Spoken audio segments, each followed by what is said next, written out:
We're live. Really. Maybe there's no one left to hear my voice. Honestly, when I saw that title and actually saw the footage at the end of where it originally came from, I'm just like, All right, I am Pumpkin Jack, and we are coming out of the Ghastly Hallows. I'm accompanied today by Bolt here? And this is Red. All right. Sorry, I clicked my tongue like that. That's actually kind of dumb. I'm just so Okay, wired from the today. top. For the topic. We didn't lose John, did we? No, he's still here. For the topic. Come on. You had such strong momentum. Let's go.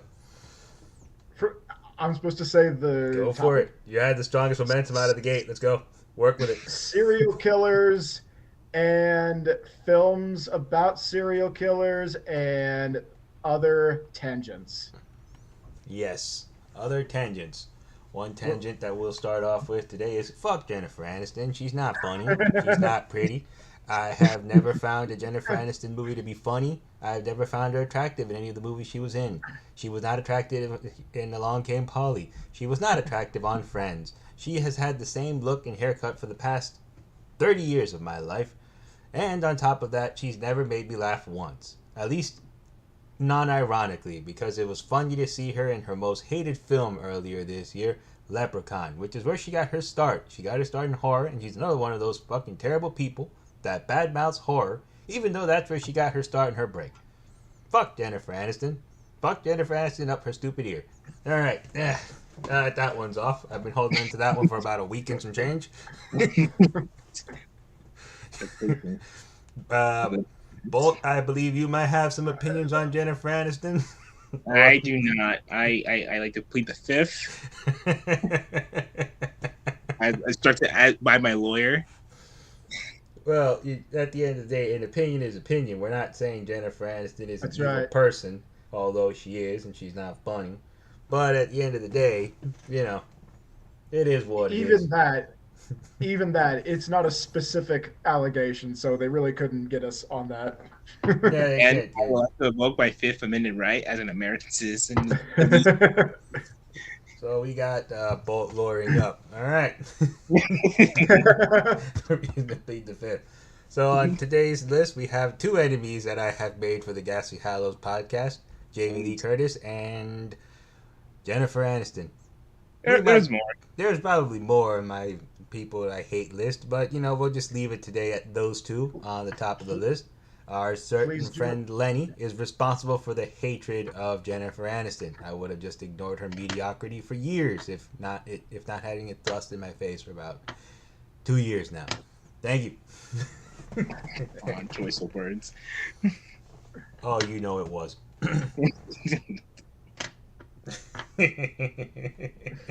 So figure out what to post on Instagram backdrop of this. And as speaking of Jennifer Aniston, this brings into a great transition to serial killers and the films that are made about them. Lord knows Jennifer Aniston isn't a good enough actress to be in any of these films, nor is she entertaining enough to carry us through an entire one. So, Bolt, you saw one today, right? Which I one? sure did. Now that one, the title that you saw always messes with me. Before we got started, right? I couldn't say that. I got tongue twisted. Like, what? Please give me the title for the one you saw today. Gladly. The title I saw was a Netflix special called Extremely Wicked, Shockingly Evil, and Vile. And those were the court words. Those are the words that the judge said to him, right? That was the... Yeah, which is I could not believe it because I'm like, what? Why does this like? Okay, this feels like a really scripted and like oddly choice of words for a movie film, and then they have the audacity to actually use that in the thing. And of course, this is based off of a real life serial killer, and then having to see the footage of said judge saying those words. I'm just like, this can't be real. Were you setting up yourself for the royalties, even though you were really old and probably not going to make the 2020, 2019 it came out? But I'm like, this feels odd. This feels weird. It's like, was it scripted on your part? I mean, this was televised, but it felt weird. That is easily one of the weirdest title of a movie I've seen today, and it's probably only going to get surpassed in the next 24 hours. I mean, It's hard to remember too. it's Like, hard to remember. did you say that all? Did you say that off the top of your head, or did you have to peek? You know what? I like to invoke my Fifth Amendment right as an American citizen. So I'm gonna interpret All of a that he had to sudden, peek, Bolt Your is here Honor. as a constitutional lawyer. I mean, we were practicing beforehand anyway. I'm not practicing. I mean, you said it once. Look, I'm gonna assume, Your Honor, that he peeked. You cannot confirm nor deny my statement. So there you go. Well, Right. I'm just gonna make an Innocent until accusation. proven guilty. Funny enough, that Ted Bundy, for those who don't know about this sick, twisted individual, he was a law student. Funny enough, Yeah, he was. Really? Ah. couldn't quite finish. He just had to go kill people. You know, I'm not sure what that says about law school, but you know what? I'm gonna just leave that there for you to interpret. Well, he was. Ted Bundy is the dude that, in my opinion, is kind of like the template for the modern serial killer. Like, he's that perfect guy that, like, you would have never expected it to be him. Like, through the entirety of his run, everyone was still really reluctant of whether or not it was or wasn't him. And the only way they caught him was with that really, really, really hard stretch of the DNA, the teeth matching. Oh yes, the bite marks. The bite marks matching his teeth. That when he found out that they might have something close to that, that's when he's like, all right, time to make a plea.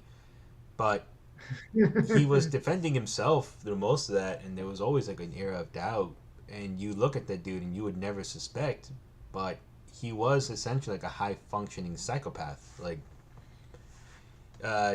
So psychopath or sociopath, because there's a fine line between the two. I think he leaned more the sociopath. well, he was kind of a mix, I think, because he was full of himself, right? Like, he was somebody that was very confident in what he was doing. Yeah, so that tends to be more the sociopathic realm. Yeah, what is the difference between a psychopath and a sociopath? Both. So sociopaths are, yeah, as you say, more narcissistic, confident, or more well kept together than a psychopath, who tends to be more unhinged, unpredictable, chaotic. All right. And the psychopath, I'm guessing, is way more. Well, No, what I just described, like the second part described was a psychopath. The first part about being narcissistic, collected, in control, or controlling, that's a sociopath. But both can be violent. Yeah, both. Yeah, that's where the thing is. Like, it's hard. Like, they kind of like mix and mash together in certain tendencies. So, like, because like a sociopath can't have very violent outbursts, and it's hard to predict. Probably not as hard to predict as psychopaths, where they're just prone to random bursts. Okay. But it's like you can expect that of a psychopath, whereas sociopath is like, okay, anything, like there's certain triggers going to set them off, and yeah, they can just go on a killing spree for like days, months, years. Right. So someone who's living a seemingly normal life and is manipulative and able to come across as an entirely normal, even especially competent person, but is at the same time, like has bodies in their basement, that's a sociopath. Yeah. Okay. And Maury Gray has planned something very interesting, which is a funny tendency with sociopaths. They tend to be labeled as interesting or like fascinating people to study, because people can't find out what makes them tick or their tendencies most of the time. Whereas a psychopath is more obviously disturbed in some way. Yeah, but still hard to predict in their own way in terms of like certain you know something is going to happen. You just don't know how or exactly it's gonna just go off. Okay.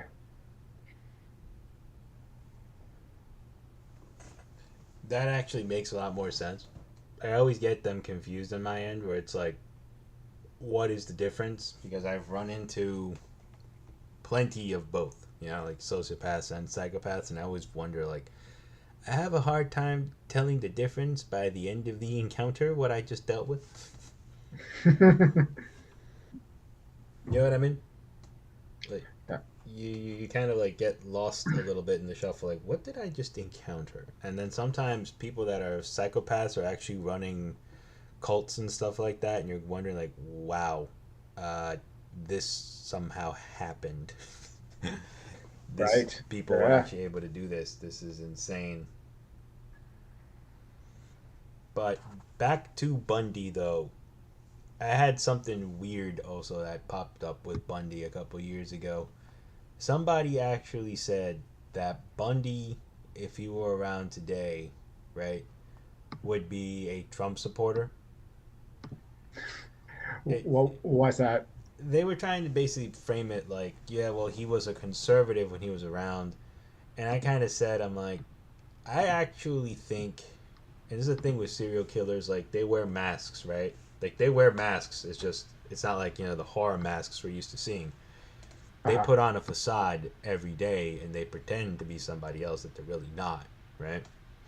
I'm going to sound like the guy who wrote Red Dragon right now, but like a lot of these guys are really monsters in skin, wearing like human skin, right? A lot of them. Hmm. So Yeah.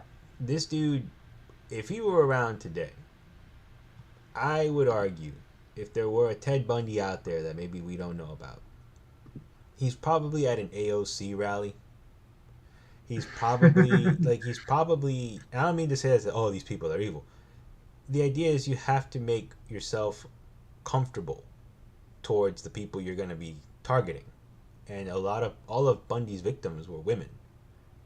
And the way he got them, like, he lured them away, and people were willing to believe because he looked the part. You know what I mean? Like, if you saw what Right. he looked like back in the day, he was an attractive guy for that time.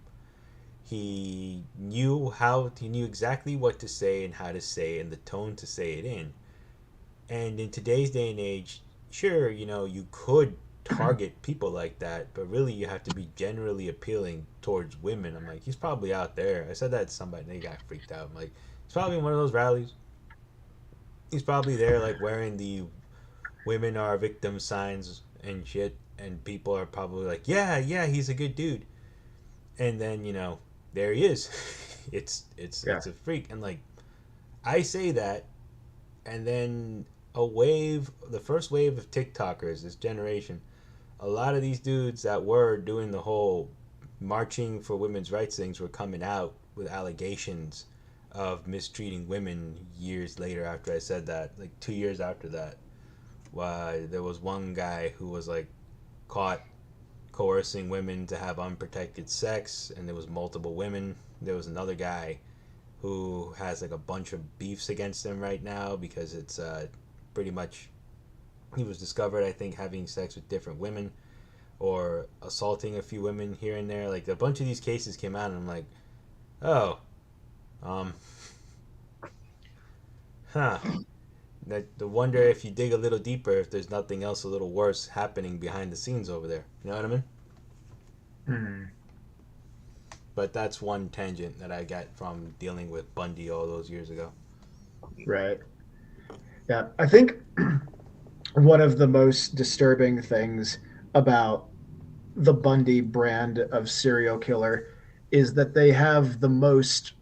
perf- they have the most perverse form of empathy because they understand human psychology very, very well. They understand their victims really well, to such that they're able to manipulate them so effectively. And yet they don't have the form of empathy that deters you from causing other people pain.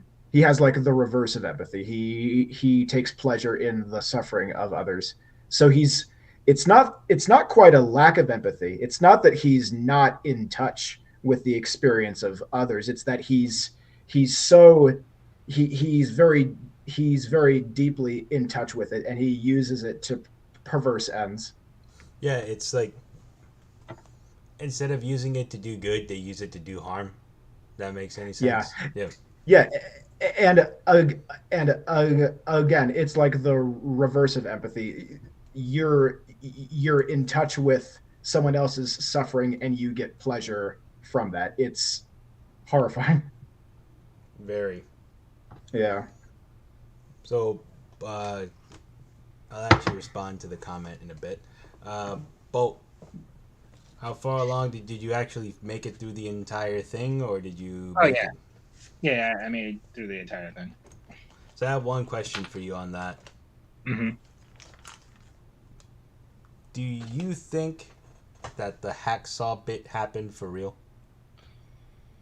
Um, I feel like that was it. I'd say the truth is in the middle. So I think he may have conveyed it in some sort of way, or she was able to glean it from him because he ended up confessing to 30 murders that they asked him. I mean, but the thing is, people assume, which I think that's a trend with a lot of serial killers, is like, oh, there are more. But I'm just like, okay, If there was more, how did he know where those bodies were at? You know?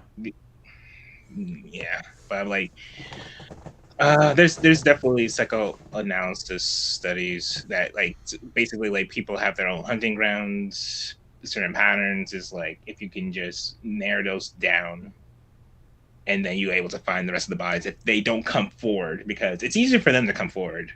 That way you don't have to like tear up a whole mountainside looking for what possibly be like absent remains at that point, because they always make you wait if you're lucky. If you're not lucky, you don't get any answers. People don't get any closure. Families are just rallying against the police for being incompetent. Because and the competent part on the police staff, how do you like? I'm not sure how if it was went exactly how in the film, but like the one court officer that went off to flirt with a woman and left him alone, that allowed him to escape the first time, was ridiculous. Like, come on. Yeah. But yeah, that's why I was like, I'm hoping it didn't happen, but I'm assuming back then because he looked a certain way, they were not, and like, oh, he probably part of them want to believe that he wasn't as threatening, or that like, oh no, we can handle it if worst case scenario were to happen. That oh yeah, it'll be fine, and turns out it wasn't. But like I say, if someone else did what he did, this probably wouldn't have gotten this far. So it's actually interesting that you say that, because the whole vile quote, the majority of that monologue, right, that the judge says to him, where he's like, I would have loved to have seen you practice in this courtroom. I would have loved to see. I don't think he would have said that to Bundy if Bundy didn't look the way that he did. You know what I mean? Like, I have a feeling that would have been super aggressive. If either way, either super aggressive or super empathetic, it feels either way you split it. Both like ends of that feel inappropriate for a judge to say. Yep. And I'm just like, why is a judge that? I rubbing the wrong way. Why is a judge saying that to a person who went on a killing spree and killed all these women? Yep. And like, and it's weird. It's chill. like I feel like the partner wanted him to not like get convicted, but I'm like, at that point, why are you even doing a job? You probably just recuse yourself at that point, unless you just like the fame and attention or the notoriety of it all. Oh, I guarantee you, he liked the notoriety of it. I can almost like. It felt like that judge was having a blast. Like, if you even go look at the actual footage, that judge is just kind of like enjoying the circus behind all of this Bundy stuff. But that's another problem in and of itself. Yeah, like it to me though, the weird side of it is, I still don't know in what universe it's okay to tell a dude who you're putting away for so many murders, I would like to have seen you practice here. Yeah, it does make me wonder, like how the character of attorneys is assessed. Right? Like, Yeah, I mean, so there's this interesting British psychologist, Kevin Dutton, who has this has this take that our society requires sociopathic behavior in order to function. So, and his examples are surgeons that are able to cut into living people without freaking out, being cool and collected in that kind of situation, but also defense attorneys that are able to give very horrible people a proper defense. It's sort of like, we can judge defense attorneys that defend serial killers as, how could you do that? But I mean, they have a right to a defense, and you need people that are willing to do that. yeah, you do. Yeah. And in some cases, I know I can't remember the name of the case off the top of my head, but I remember hearing a case where there was one suspect who was pretty much held, and as they were getting ready to try him, another killing happened, and the guy who was in jail was like, "Yeah, see, it wasn't me. I've been saying this for a while now. It wasn't me." And they found like another body that the killing had to have happened while this suspect was behind bars. Right. And it couldn't have been him, but it happens a lot of the time. You know what I mean? Being in jail is the best alibi. Yep. Yeah. Where were you? How did I do it? Did I like sneak out here in the laundry Yeah, and then right. do it and then sneak back in a cake? Yeah. How else would I have done this? Mm-hmm. But those are things like I would hear often enough, and even to go on to another case which we were talking about earlier this week, Jack the Ripper. Mm-hmm. The reason why I think Jack the Ripper went free is because A, the police force was not equipped to handle a guy like that in those days, and B, a lot of people had alibis, and some people were able to vouch for one another at the time and place that these things happened. And I remember some people were detained in that, and then they were let go because the Ripper couldn't help himself because he was compulsive. Which something weird came up about that this week, but I'll finish out our Ted Bundy discussion in a few seconds. Do you guys have Sure. anything else to say on Ted Bundy?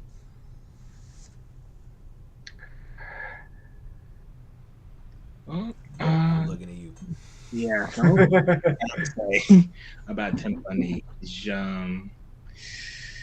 it's well, and this is like more of like trying to like more of a question towards like more like Gray, because she wrote that yes, he thought he was smarter than everyone else, but the thing that had me really interesting is next following comment. She said that he had a rage and disgust towards women, but then and I looked into him, and apparently he was involved in at least with 3 women, which is weird. It's like, if you were just that disgusted with women, why would you get yourself into a relationship with at least 3 of them? Where, I mean, gratefully, those 3 women were fortunate enough not to get murdered, and one of them sired a kid with him during the course of his incarceration, which that it just that I don't understand how you swing that, but you know what, the difference. Oh, okay. I mean, I guess it can happen now, but I don't know how the logistics of as a convicted convict, how do you have the time or the ability to procreate? Conjugal visits. Yeah. I mean, the way the movie portrayed it, again, it's conjugal visit, but like the way the movie portrayed it, there was a guard that got bribed, and he just That happens. Well, yeah, I think that if you're detained for murdering women, I don't know if they would want to let a woman in with you. And they did. Yeah. They have done that several times. I'm just like, what? I don't understand. That's why I'm like so confused by like one of Grace's comments. Like, that's like the one thing that's not clicking with me is like, I'm So glad that a lot more women have died in the course of that man's existence and his quote unquote career as a serial killer. That being said, a lot of his choices it baffled me because he, as a narcissistic lawyer wannabe, he made some pretty dumb decisions. Thankfully, well, what she's trying to point out, right, is, and that will actually tie it in with the hatred of women, which seems to happen a lot with serial killers. Because I actually always thought that Jack the Ripper was another dude that really, really, really, really hated women uh, to a super unhealthy degree. The issue I think it is, and this is where my thing comes in with the whole Jack, the why I would say like a dude like this would be at those places. People who are super mischievous, right? They're assholes. This guy hates women, right? And he wants men to kind of like be in jealous and awe of him. They want him to be. He wants to be admired for his actions by other men. And his psychotic mind doing this kind of sends a message out to men like, look at how cool, look at how big I am, look at how dominant, strong, and tough I am, right? They see this and they go, okay, yeah, well, how do I get in there? And like I said, a lot of these cats work really hard to put on the mask. Maybe at an AOC rally, no, a legit one, but I wouldn't argue he'd probably be hanging around the ones with the people that are starting out who can't spot people like that. Because at the end, like, people who are, I mean, like, evil people, they work meticulously to figure out how to set up a guard. And I don't know if you guys have ever seen when someone's face drops, when the mask drops on people before. You guys ever encounter that? What's that? When people's personality switches like in 2 seconds flat. You ever seen that before? Okay. not in like real life. Oh, Yeah. that is some scary shit when you see it happen for real. Yeah. So I used to know a girl who was a photographer, right? And she dated a dude who was a cop for a very long time. This dude, one time I remember, was talking to her about something that was coming up over the weekend, and she said, "Oh no, I have plans." Dude went from all smiles in a split second to having the world's angriest face. And I mean, you ever seen Batman Returns? Like when Christopher Walken pushes Michelle Pfeiffer out the window, Christopher Walken's able to switch his face from smiles to like stone face really quick. Oh, That look good acting. came over this guy in a split second. I timed it. I'm like, ooh, shit, that was fast. And then I remember I walked out because I was gonna go see my friends. We were gonna go play Magic the Gathering. They didn't know these people, so I remember I walked out of the coffee shop, and she was behind. She was following behind me. She's like, "Hey, yeah, we gotta get out of here." I'm like, "Why?" She's like, "This is the last time you're gonna see this guy. Like, this is the last time." I'm like, really? I thought he was just mad. She's like, "No, he is in there like fuming, steaming red." And I saw him through the window, like he was doing like that meme where the kids in the back of the class, he was holding it, and he was, like, the veins were popping out of his forehead. I'm like, Ooh. what the hell? This guy was legit Yeah. joking with me like no less than 5 minutes ago. Where the hell is all this energy coming from? And we left. I remember I dropped her off at home, and I went to see my friends after that. So I was coming out of work, and it is one of the creepiest things. I've seen it other times, right? But again, like some people, you can tell they're putting the face, they put it over. These guys, and I'll put in one very good example. These guys are sometimes even pillars of their community. John Wayne Gacy, Yeah. right? Like, didn't he dress up as a clown and like entertain kids Yep. in the neighborhood parties, right? And then it's like you look A at real them, life killer clown. Yeah. oof, Well, I argue he's the basis of the Killer Clowns. Gacy, Okay. right? Yeah, Like yeah. if you think about it, right? Right. Like I think that's where the evil killer clown that kills kids comes from. Even though he didn't, I don't know. Did he kill kids? I always knew he targeted gay Um, people. That was like the one I knew that he was targeting for sure. I think he also targeted women too, but like they were. I think he had a proclivity for gay men. But yeah, that one. Let me go. Let me go refresh my memory because I that one he was another interesting case to say the well to say the least, and for a lack of a better term. Hmm. Yeah. So he's the origin of coulrophobia. Honestly, There is a word for it. yeah. No, no, I'm familiar with the word. I'm just like Yeah. Is that how you pronounce it? How do you? holophobia. Coulrophobia? Yeah, I believe so. Yeah. Okay. But I'm not Edit sure this if I one. want to. Sorry. I'm not sure if I want to give that man the reason why people are afraid of clowns. Right. But actually, to go back to Jack the Ripper, because Morley Gray actually posted a decent theory about Jack the Ripper. So I'm actually going to point this one out. Mhm. Somebody very recently pointed out something very fascinating about who they think the killer was for Jack the Ripper. Uh, the first body, right? The story goes that it was discovered by two guys. One guy, I forgot his real name, but he looked like the bad guy from Home Alone. He looked like not the bad guy. He looked like the old man, the creepy old man from Which Home bad Alone. guy? No, he looked like the Oh, creepy okay. old man Yeah. that Kevin is afraid Yeah. of the whole Oh, time from yeah. Home Alone. Right? The bad guy that turns out to be a not so bad guy. Yep. So Yeah. this guy, right? He had this whole thing with he has this. He finds the body for the first victim, right? And as he finds the body, apparently another guy is walking over and sees that he's found the body. So they both assume that she had wine and had too much to drink. So the second guy tells guy one, hey, let's sit her upright because it's not right, she's down facing to the ground like this, she might die.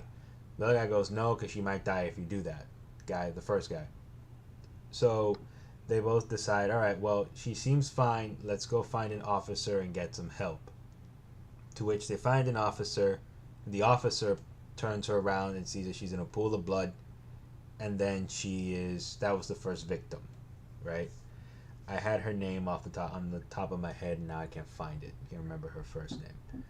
So, just some context for the investigation for Jack the Ripper. In the area, at first, they kept calling him Leather Apron, right? Okay. Jack the Ripper was something the papers started calling him, but his nickname and the case name was Leather Apron for a while. Because a lot of the ladies in Whitechapel suspected that a person they kept calling Leather Apron, who was a little unhinged, that was monitoring the area, was potentially somebody harming them. He was always acting crazy towards women, so they think he might have been they thought he was Jack the Ripper.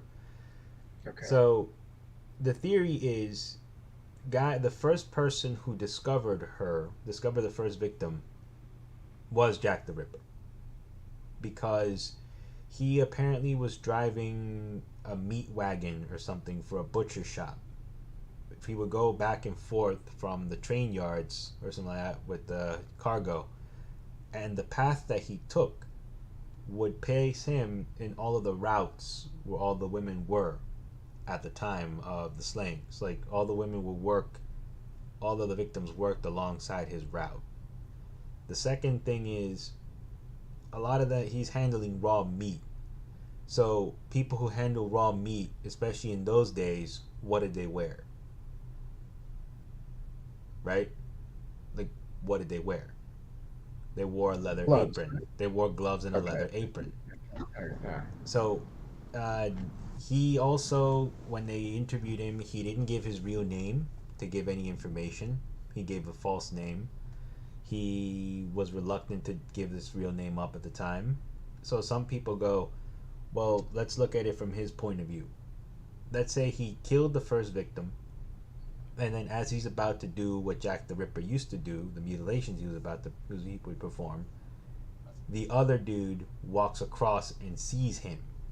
So at that point, the other guy didn't show up in time to save the victim, but he showed up in time to stop him from mutilating her.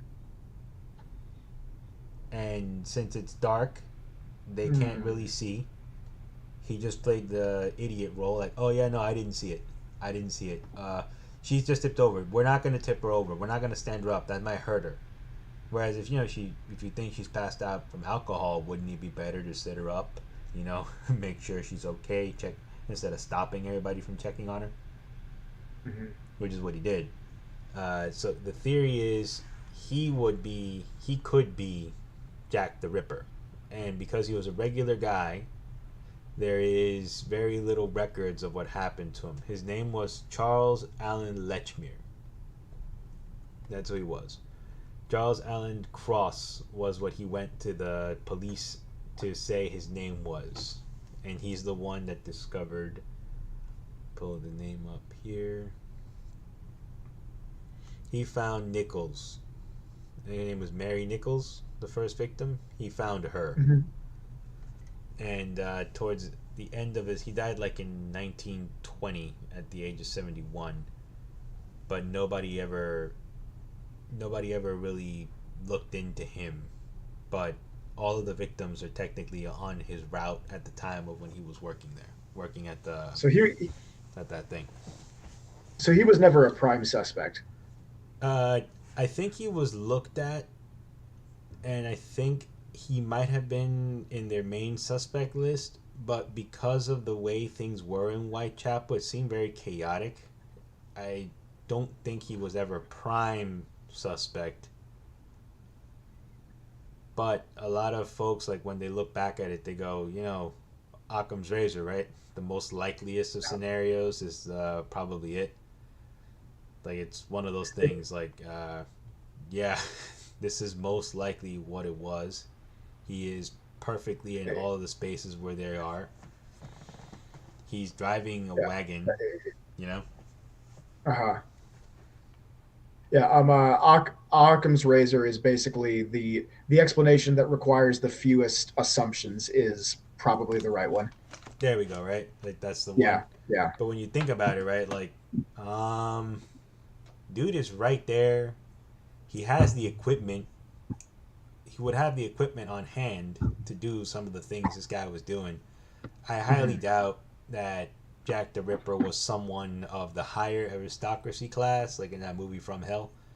And I highly doubt, that there was a big conspiracy behind him. I think he was a regular dude who was psychotic and had an issue with like women or whatever. Probably had a compulsion of it, and this is the mid 1800s, late 1800s, right, when this is happening. Jack the Ripper. Yeah. He didn't direct it, but From Hell is like if Oliver Stone made a Jack the Ripper movie. Oh yeah, I gotta read the book. Yeah. I heard the book is interesting. It's a little more. It's a little more serialized, but it's actually a bit more. What's the word I'm looking for? It's a bit more true to the crimes at the time. Like they actually do their. Alan Moore does do his best to kind of try to humanize the victims with them. Like he goes through their struggles and stuff that they were facing at the time.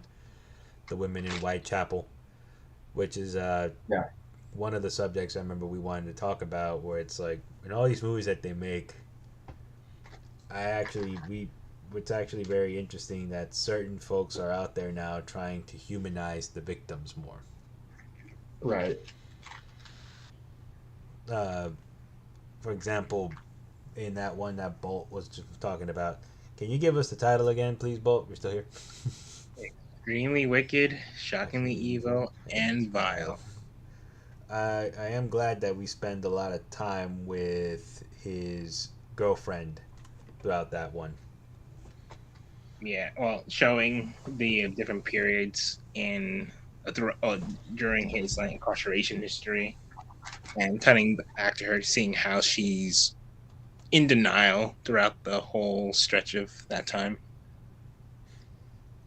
Because the first most of it covered like the 4 years, and then the ending jumped cuts to 10 years later. And he's already been convicted.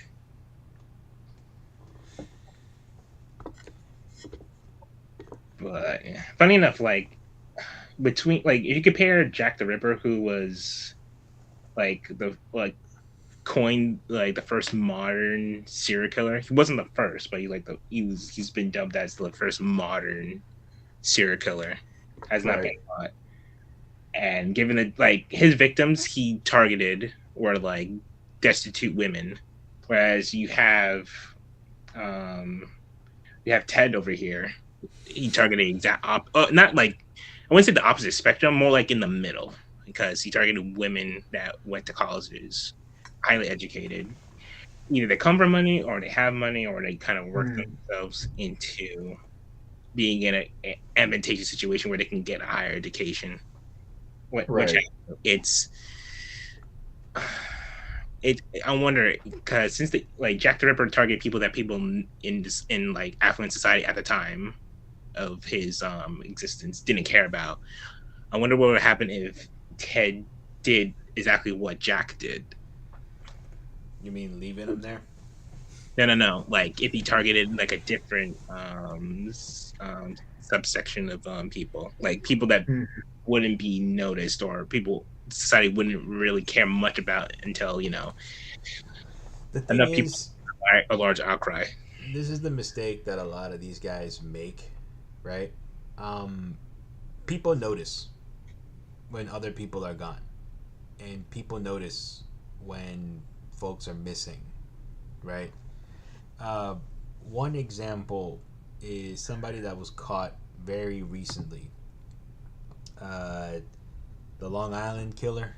The Gilgo Beach killer, yeah. Gilgo Beach, right? Like, if I'm not mistaken, in the beginning, wasn't he targeting like women off of Craigslist or something? Yeah, he was targeting escorts. Escorts, right? Yeah. And like, it goes back to it. You would think, right? Like, oh yeah, no one's gonna check. People always check. Like, it's one of those things. Yeah. Like, no man is an island. Like, if you go and you murder a prostitute or an escort, the pimp is gonna come looking for them. And honestly, it's one of the arguments why I'm pro like legalized sex work. If they're in a place where they're safe and being monitored and watched, this type of thing doesn't happen, and they're no longer going to be targeted as easy as they were. And oh yeah, who the pimp is a criminal, he's not going to go, oh no, the pimp is fully aware that she went with you, and if she doesn't come back and you show up to that corner again, the pimp isn't letting you go. You know? And it's not like, oh yeah, you can give the pimp a couple grand and he looked the other way. That's not how it goes. He can get that couple grand and some more off of the lady that you just killed. People always go looking. It's like one of the biggest flaws that a lot of these guys have. They always think that, oh, nobody's going to miss them. No one's going to call. Like, his, Dahmer was like going after gay black men. Oh yeah, no one's gonna look for them. Their friends did, and I remember hearing that like at that nightclub he used to hunt at. They kind of knew after a while, like, yeah, this guy picks people up, and then we don't see them again after they go with this guy. But it takes a while. That's the issue I have. Is like, yeah, sure, no one man's island, but it takes a certain amount of people to go missing for people to kind of like, oh, maybe I should like be a little bit more concerned. Even sometimes, even when that alarm goes off, like if the person looks or acts a certain way, it still won't trigger you until it's either too late for you or too late for someone else. Well, I'm gonna make my statement here. The 48 hours before they declare you missing rule is bullshit. That should be changed. At least 24 hours. You know what I mean? Like, a lot can happen in 48 hours. Yeah. I don't understand why they say like, oh yeah, 48 hours before you're declared missing. You can go. A lot can happen within 12 hours. You know what I mean? Like a Yeah, lot you can can happen. cross. Yeah. You can cross at Yeah. least one I mean, state in 12 hours. right. I mean, I'm sure it's a resource management rule, but yeah, I mean, things would. I think a lot of a lot of stories would have happier endings if there was an investigation shorter than 48 hours. Yeah. I always hear these stories, right? Like maybe if they had reacted a little faster, maybe if they had Mhm. moved as soon as they heard something was up, right? This could have been Yeah. solved. And it's always the same kind of thing. It's like the same white noise. But I've started to kind of say that to myself. Waiting that 48 hours is crucial. I think they should change that to like, hey, my kid went to school this morning. It is now 6 o'clock. He hasn't been at any of the houses that he goes to with his friends. Now is the time to start looking. Oh well, maybe he was just angry. You guys had a fight. He doesn't want to come back. I don't care. Now is the time. We got to start looking for him. You know. Mhm. But that's something that I've encountered a lot. Like I've seen in a lot of cases where it's like, well, the police can't do anything until after 48 hours. Yeah. Well, I mean, you do think about, well, how many calls like that are they getting, and do they have the resources available to answer every missing person's report that's where the person has been gone for less than 48 hours? Well, I get it. Yeah. Wait, why is I my mean, like, in a perfect world. Well, I guess in a perfect world, no one would go missing. But yeah? in a perfecter world, in a more perfect world, yeah. No, in an ideal situation, right? People don't go missing, and on top of that, right, that they don't go missing. That they won't go missing, right? Morley just stole the words out of my mouth. Law enforcement might not take it seriously, but Right. that's kind of where I kind of put it. It's like if we change that rule, the 48 hours, and then we're gonna have to escalate it even further after the 48 hours. I think that a lot more people would be found, or it would be a little bit more of a deterrent, because like I remember hearing about people going missing when this happened, right? When the Gilgo Beach thing was happening, like I remember people saying like, well, Mhm. people should go in groups now if they're gonna be doing this Craigslist thing, and I'm like, I get it, but really, if she leaves as an escort from Craigslist, and maybe like this guy got lucky and she didn't say anything, but if her friends realize, hey, she hasn't come back, I don't see why we need to wait like 2 days to start looking for her. Like it's Mhm. very easy to cover up tracks. ID Discovery will teach you that. Mm. That South Park episode teaches us that it's like very easy to cover your tracks and not be found.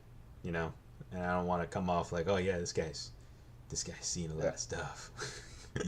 Well, yeah, you can do that if you're like calm headed and like have like a meticulous plan and whatnot. But like, yeah, more to your point of like changing the time limit. If if you change the time limit, they don't have that luxury because they are pressured to do like to get out, escape, what have you.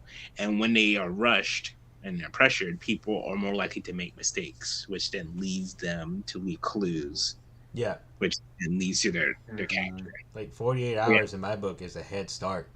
I think it's like a handicap for these guys. Like, oh yeah, Unless you especially put them in a way that like makes it hard for them to focus in that 48 hours, yeah, that's a head start. yeah, but Mhm. how often do people get away with that? You know what I mean? Like one case that to me is a big tragedy. Uh, the girl's name was Jing Jing. I believe this was somewhere in the Midwest. She was a Chinese immigrant. She came to the United States to study in college, and this guy posing as a cop kept, asking her questions. She didn't know any better, and she pretty much kept seeing the guy around. He kept talking to her, but like he would politely excuse himself, but he worked hard, to kind of get the cop persona down. So in one of those, right, he pretty much tells her, "Hey, you need a ride?" Because he knew she was from uni, so she got in the car with him. She gets in the car with him, and this girl's never seen again. There were people basically searching up and down, and the police were the family and the roommates and everything noticed she didn't come home, and like she was supposed to be home at a certain time, and it was unlike her. They called the cops. Cops can't do anything. So her friends start calling everybody in social media, using social media and everything to get everybody mobilized. Like, we got to find this girl. The cops are then able to start looking, and they turn on the cell phone tracker, right? So I don't turn that off. A lot of people like to turn that off. I don't turn that shit off. You want to keep that on for your own good. Keep those things on. Yeah. So they find that the phone is somewhere near a river, and because of a public surveillance camera, they saw her get into the car with this guy. But the guy was able to talk his way out of the situation. I got to see the interrogation tape. YouTube channel out there. It's called Dreading. Really awesome guy. Really awesome documentaries this guy makes. It's like formal procedural documentaries. I love this guy. So this dude legit manages to bullshit his way out, and he was walking free for a long time until he confessed to his girlfriend, and his girlfriend was wearing a wire he didn't know. She was wearing a wire that they went to a vigil for the missing victim, and he's like, they're all here because of me, because he thought she would get turned on by that. What he did to dispose of the body, because he had enough prep time, he took the girl, he assaulted her, and then to clean up, he dismembered her. And then he took the body he packed the body up in different bags, and then waited and disposed of the body through the garbage. And the garbage didn't check, and the body was taken basically to a dump in multiple different pieces, and it is most likely 3 miles deep because of the garbage he dumped it.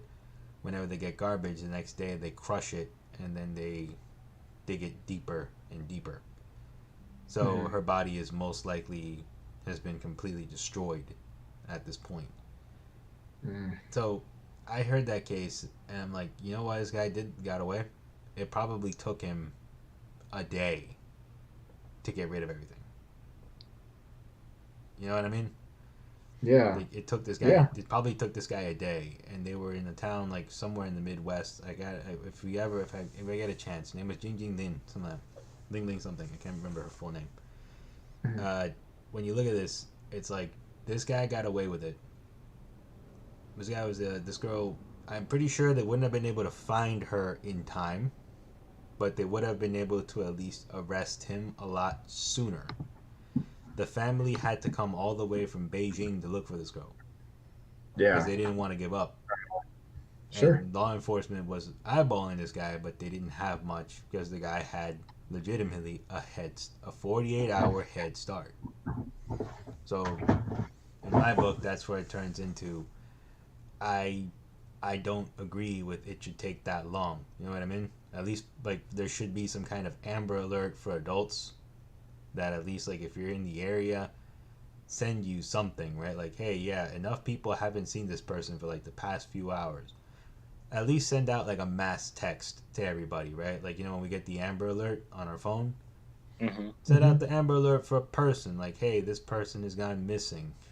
On my TikTok, I had to put up missing posters for someone because it was an old lady that wandered away from her son's house. I put them up on my thing because she's an old lady. She had only been missing for like a day. They didn't look for her. It's like it would have helped. I thought they did have something like that, like because like I hear the term APD, so like I thought that was like the adult version of an Amber Alert. APB.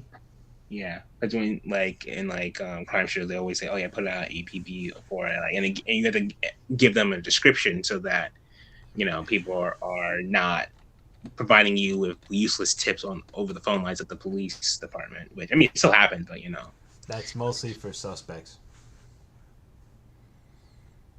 That's if they're looking to arrest someone. That's when you put an APB out. Okay. So Right. it's only specifically for suspects, not Yep. for it's not a catch-all for okay. Yeah. That's one case that from there when I heard that case I'm like, we really should do away with that. You know, this is just my interpretation of those laws. Like that law in my book should be changed. You know. Yeah. But to circle back to John's point, it wasn't a resource thing because it'd be great to have that, but unfortunately, like say you get like a massive amount of Amber Alerts alongside with those, you can't, you don't, you people are police departments are typically not staffed to handle that type of load. I mean, granted, and like it would have to be a perfect storm for that type of situation to happen, but like even without like perfect storms, like even with things at like a low volume day or like type of like activity period, people are like police are still understaffed and overworked, given like the like on low volume type of days. So having to put that in, I would like for that to happen. I agree with that. I don't think it would be feasibly carried out to the best of its capabilities as it should be. Yeah, yeah, it's one of those sad things about policy making is that you have to make the policies in accordance with what you're actually capable of doing, and you know that that policy might end up with someone dying that could have been saved. You can predict that that's going to happen, but um, again, you have to look at the likelihood of your ability. Sorry, got a little mixed up, but I think you know what I'm saying. You have to manage the resources appropriately. Yeah, I understand, but that's what I mean. Like Yeah.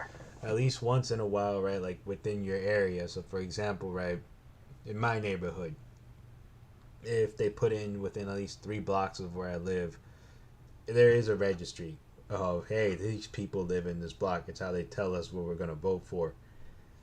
When they put that out there, at least hey, send a message to the people registered in that area that there's a missing person or somebody hasn't been seen, and at that point, right, like they should at least be on their toes. Hey, this person wanders away, and they're not in the area. You should keep an eye out, and so that I can properly pay respect to the person that I was talking about. Her name was Ying Ying Zhang. Hmm. That's who she was, and there is a documentary about her, and there is a Ying Ying Endowment Fund in Illinois.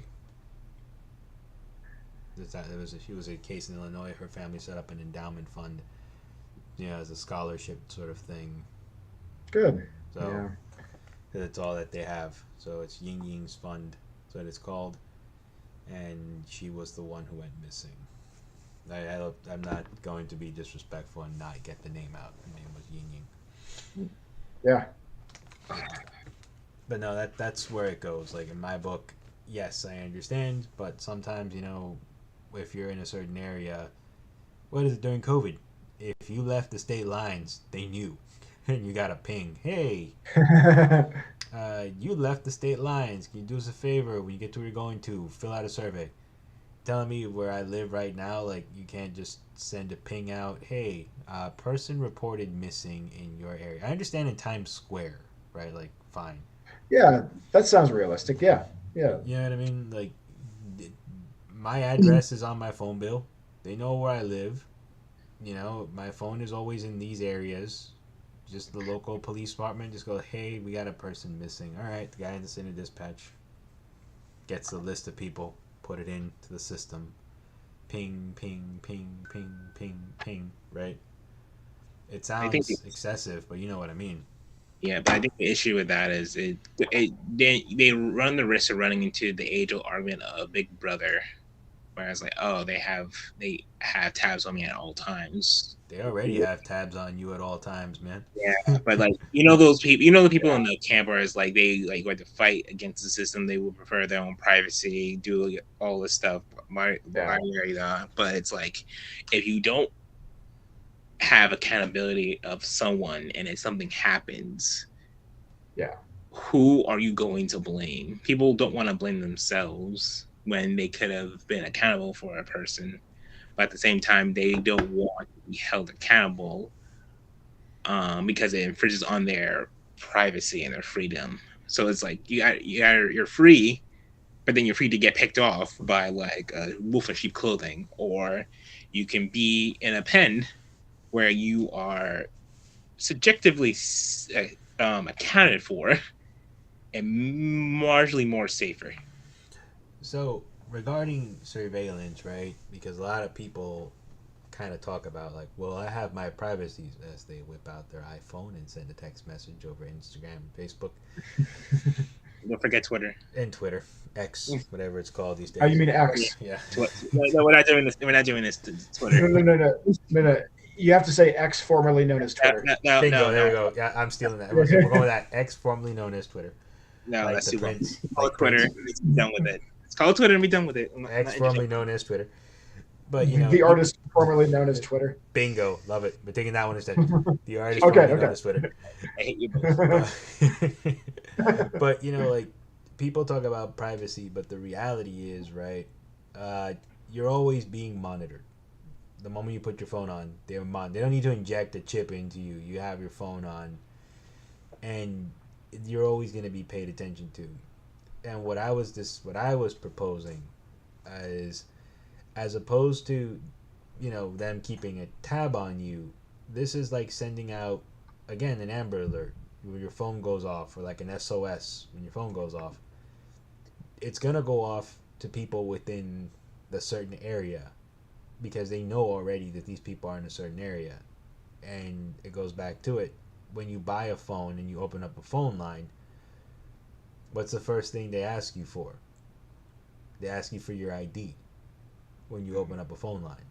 Right? When you open up a plan, they want your ID, your name, your number. When your ID, your name, your address. The address on the bill knows where I am. You send a ping out. Hey, John Smith isn't in. John Smith has been reported, hasn't been seen in about 6 hours or 12 hours. We're putting in a ping. If you see someone that looks like this, the family has to provide the picture, obviously. Please, please notify law enforcement, or if the person seems of a rational mind, please tell them to contact their family. Because sometimes shit happens. People go off grid for like a couple hours, but something dangerous might have happened to them. You never know. Like the guy who played Warlock last year, John, Julian Sands, where he went hiking and he went missing. Right? Oh, Julian Sands. He was Warlock. Julian said. He was in California. He went missing, and he was missing for a couple of days before they started searching for him. And what's eerie about him was he could most likely hear the search party, but they couldn't hear him as he was calling out. Apparently he couldn't call out. He didn't have the energy to call out to them, but he could hear them. Okay. Yeah, but that's just, we're on the same subject, going back in circles on a Yeah. proposition. I'm not a politician. Yeah. We're getting into like the nuts and bolts of policy making. Yeah. This is not what the people come for. No, they come to hear me badmouth Jennifer Aniston some more. Did I tell you she's Let's not get back funny? to that. Did I tell you she's not funny, and that she sucks, and she's never been funny? And I'll wager that nobody here could come up with a funny Jennifer Aniston moment. Go ahead. Horrible bosses. Also, I'm gonna just bring us right back to serial killers. What are your guys' thoughts on the reenactment or the portrayals of these serial killers? So, like, what are your thoughts on people constantly remaking and retelling these stories? And also, what are your thoughts on people fantasizing, romanticizing these serial killers. Like I just heard now you brought up Jeff Jeffrey Dahmer. Thank you for jogging my memory. That was the one I was thinking of for the past like hour.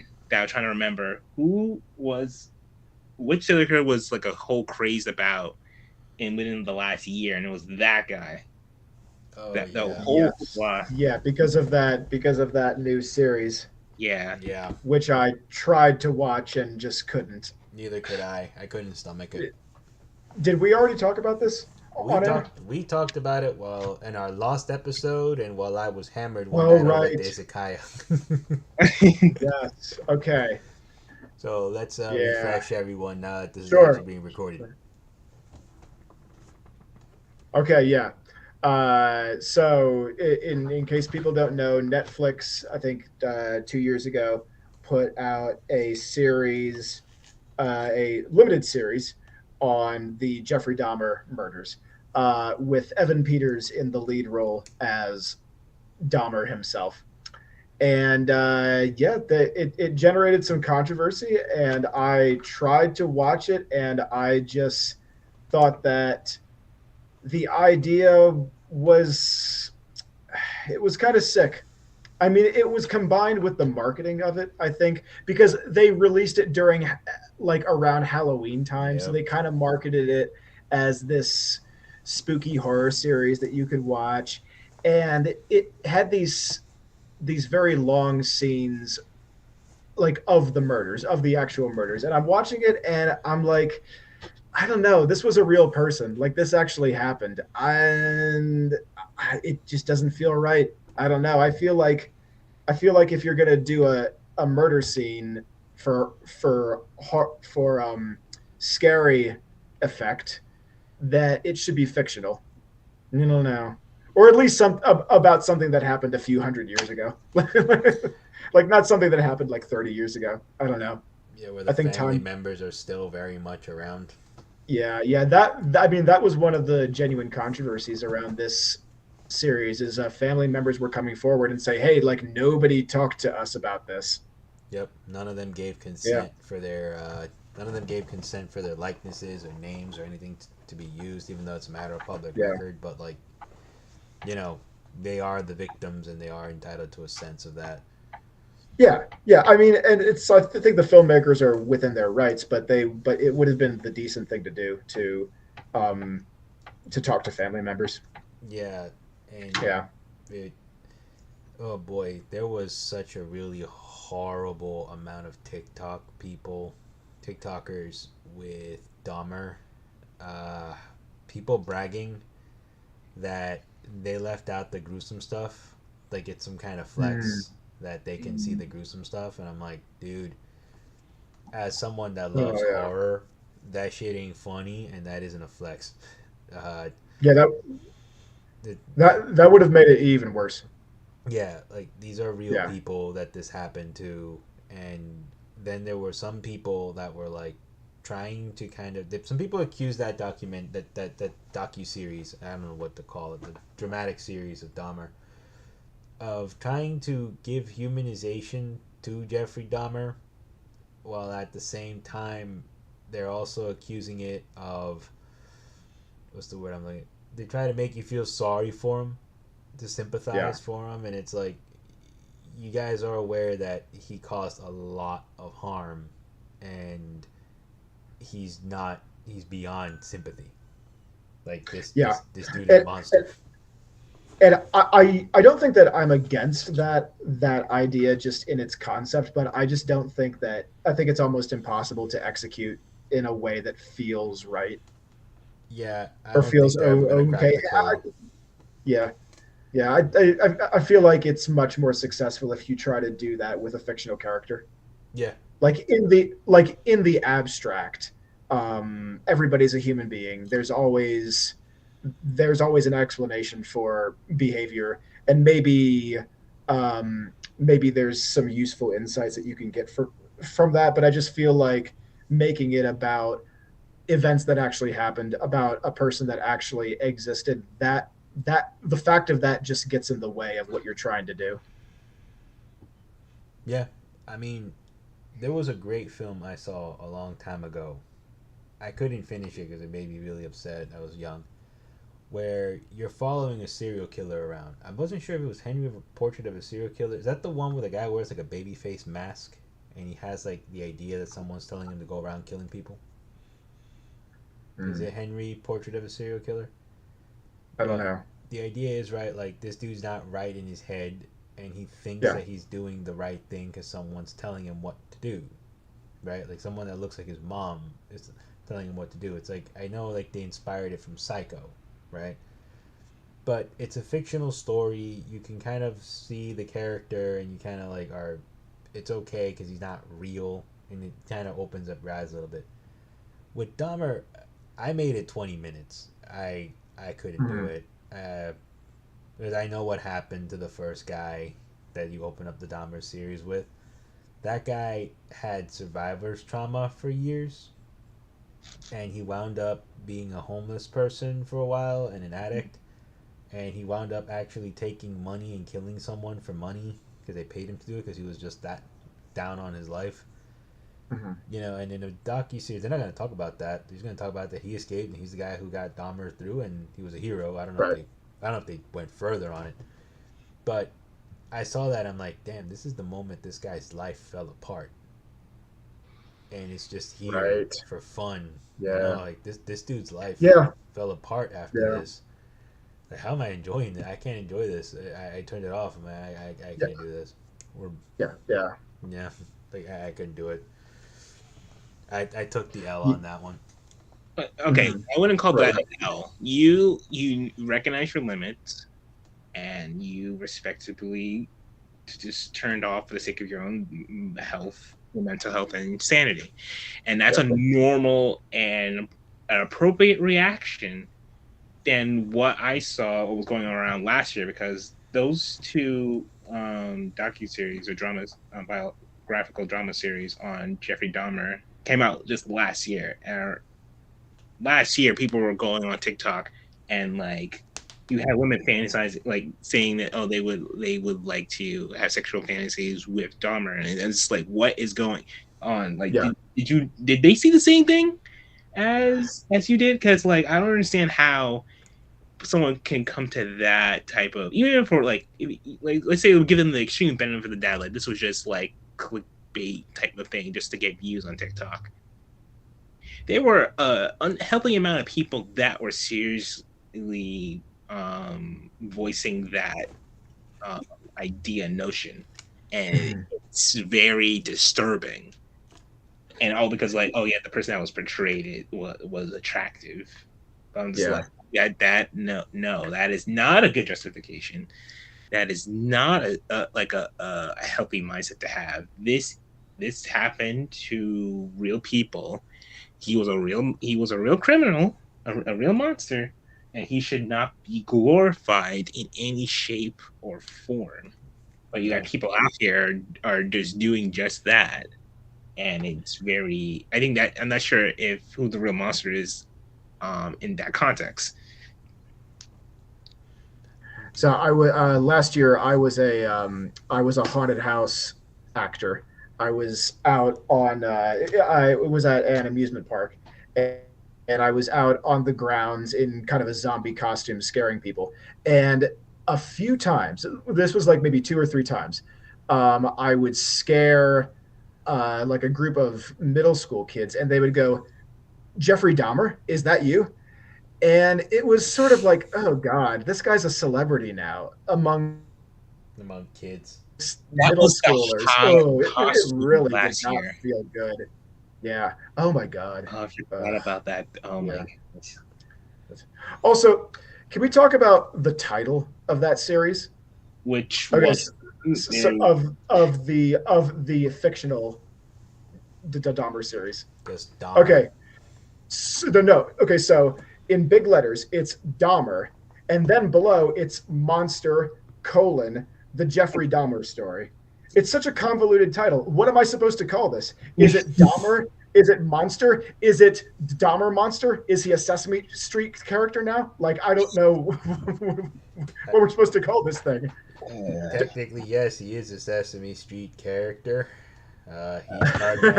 He's targeting Bert and Ernie, because they're always arguing, and nobody would notice if anything happened to them, right? No man is an island, Jack. Yeah, that's the point. The one who would see it would be the Grouch. Or, Oscar would see when shit happens.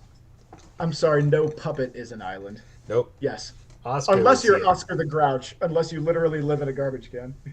Pretty much, he sees everything. Yeah. Oscar's in that garbage can. He's like, oh crap, he's going off with those people. Uh-oh. Better tell the count he's up at this hour. Murder on Sesame Street. We went that far, folks. Murder on Sesame Street. We lost another sponsorship. I know, morally great point out. Sunny days. Imagine that in like the Law and Order sort of tone. God. Sunny days. Ding. Wait, what? Really? More? Okay, more than Yeah. that is. I didn't know people were. That He, is. he proclaimed in court that he proposed to. Oh my! You know, I forget it. I can't be bothered to understand this. This is an actual phenomenon. A lot of these guys get. He's not the only one. It happened to a few. It happened with Ted Bundy. It happened also with Charlie Manson, which to me was the weirdest one. Charlie Manson was getting love letters in prison, and he was actually engaged a year before he died. Charlie Manson. A lot of people want to forget that. Oh yes, I do remember that. He was engaged, and he ended the relationship because he felt that the lady was taking advantage of him. Yeah. Wait, you hit a low point in life, and you are dumped by a convicted serial killer. The only way that you can recover from that is to just put it in your Twitter or X, formerly known as Twitter bio. Just like, hi, I'm Emily, dumped by Charlie Manson. No. If you put that out there on your bio, you are never going to live that down. You will never. Sure about that? It's in the press. You might as well. Yeah, I'm at that point. I'd be like, guess what, guys? I was the last person to capture Ted Bundy. No, that's brother. George. God damn it! I always make this guy's name up. Charlie Manson's heart. I was the last guy to capture Charlie Manson's heart. You know, like Freddie Johnson, is that his name? Yeah, Ray Johnson. I came up with like 8 names right now. The fact that you struggled to make that joke proves how insane. For a second, you were a serial killer name generator. Yeah, I was like, you ever seen that movie, The Stepfather? He's like, wait a minute. Who am I here? And he lost it. Actually, have you guys ever seen that film? The Stepfather? No. You know what? You guys should check that one out. I think it's out there for free right now on the streaming sites. That's actually the perfect example of a film that took a real situation, converted it into fiction, and came up with an original story, and it works as a very good, beware kind of plot. The whole point of The Stepfather is that he's a guy who's a serial killer that assumes another identity, and then he marries into single women. He marries single women with kids to be the stepdad, trying to live the family of fantasy being a dad, right? And he's based on a real dude called John List, the stepfather, because John List did something very similar. John List found out that he was like $200,000 in debt and that he couldn't pay his debts. So what he did was he called the post office. He said his family was going away for a couple of weeks. He stopped the mail, and then he went and told everybody that they were all going on vacation so nobody would expect them. And then he took a gun and he killed his family in the middle of the night, and he disappeared. And he disappeared for years, right? He took on a new identity, he moved to a new town, married somebody else, and started over. And the only way they caught him was because a certain TV show had been starting to air at some point in like the early 90s called America's Most Wanted. And then they did a reconstruction of his face, of what he would look like today. And the neighbor next door is like, wait a minute, that looks just like my neighbor. And she called the cops. And they arrested him in suspicion of the case because it looked just like they did like a rendering what he would look like now, and it was him. And the stepfather was apparently inspired by that film, by that story in real life. And it's kind of like, see, this is a good example, right? It's a fictional story. You're following this character around. You get to understand, you get to hang out with the character for a bit. You understand, you deal with him. But he's a fictional character, no harm, no foul. I don't want to hang around with Dahmer for 6 episodes. No. You know what I mean? Yeah. I don't think it's cool for anybody to try to use special effects to recreate the grisly murders of people that happen for real. You know? Yeah. Like, that's where I think I draw the line on that. I feel like the fact that it was marketed as a horror series is what bothered me the most. If it was a drama, I feel like with drama you can do a bit more about that because dramas are serious. I think there's something less serious about horror because it's supposed to be to it. Sensational. Yeah, I think horror and comedy are two sides of the same coin. We can save that for another hour. Yes, we can. For another hour episode. But yeah, I feel like horror, it's meant to be entertaining above all else. That's what I think it is. And there's, I don't know.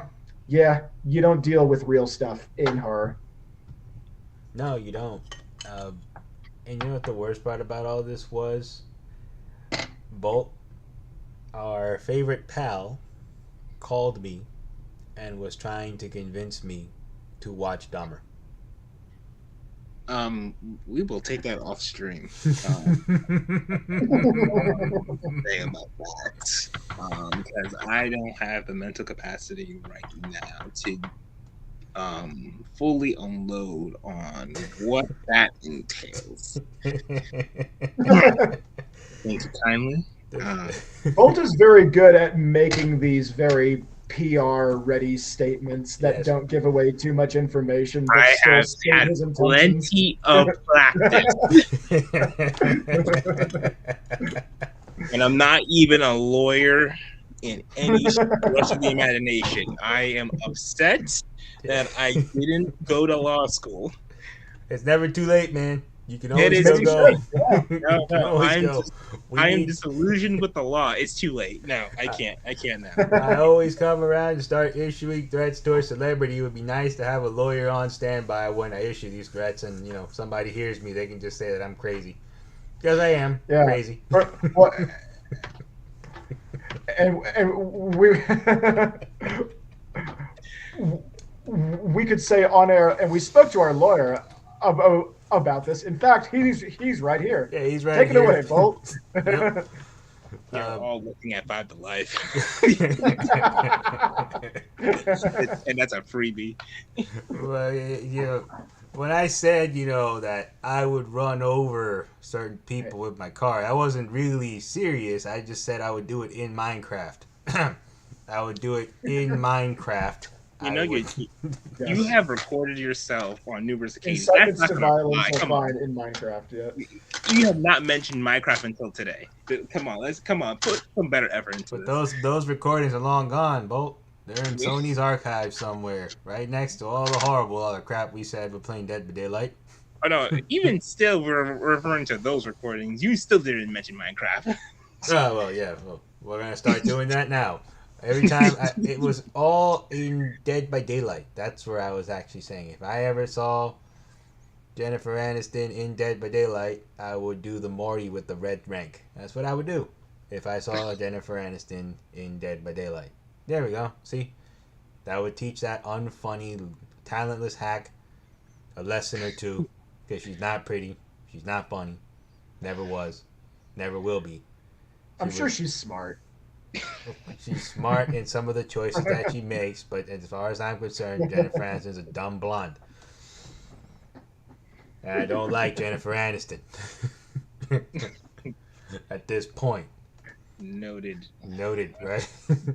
All this started because Red sent a Jennifer, meme. if you're listening, Jack does not speak for all of us. Oh, You're way don't. too late on that, buddy. You're way too late. I'll try my best to transition here. Because like we are victims. At some point. She's like, I'm never trying a new podcast again.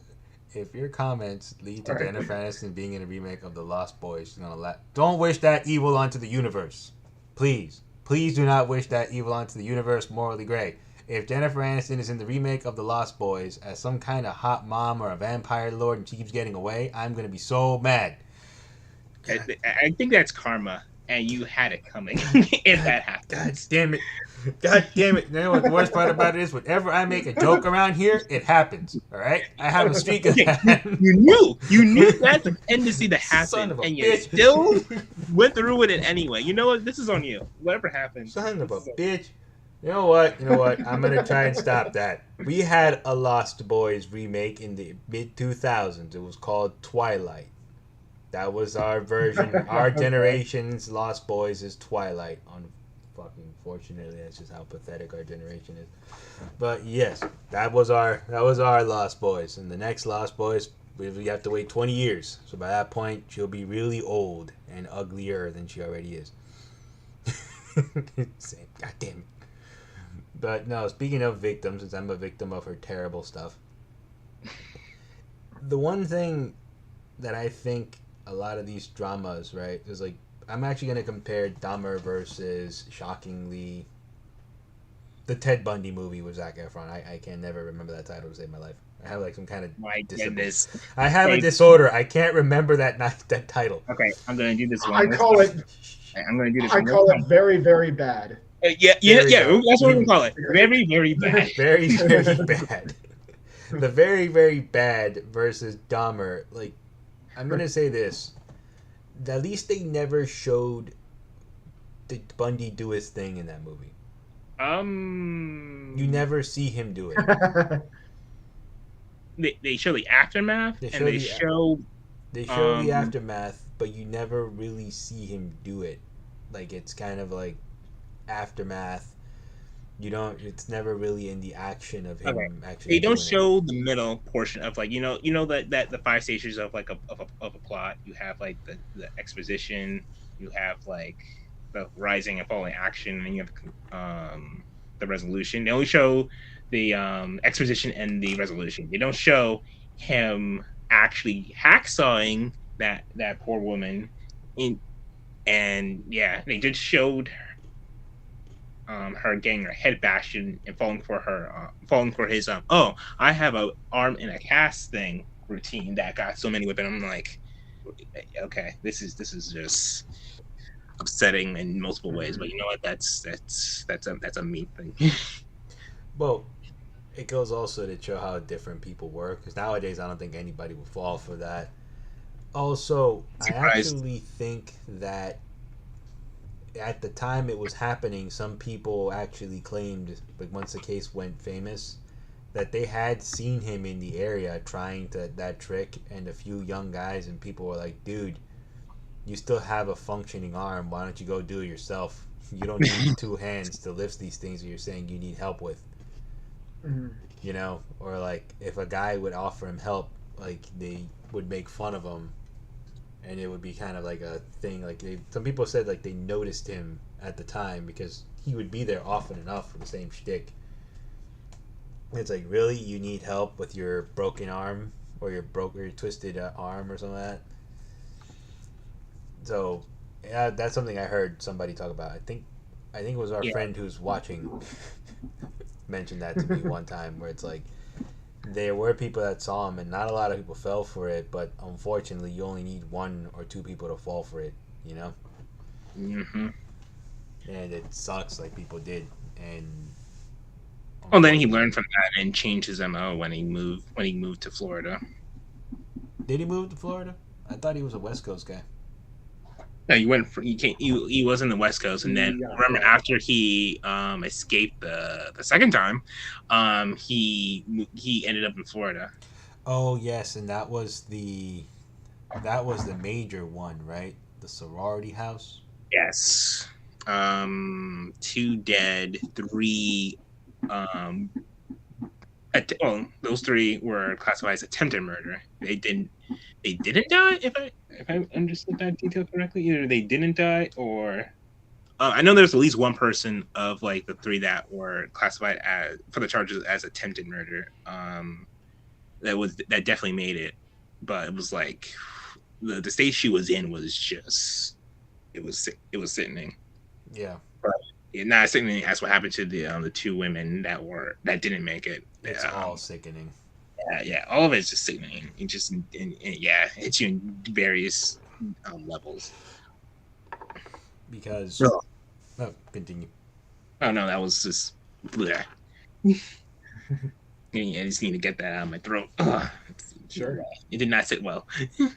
Yeah, no, like that though. I go back to it. I don't remember them showing the sorority house sequence, right? No, that did not happen.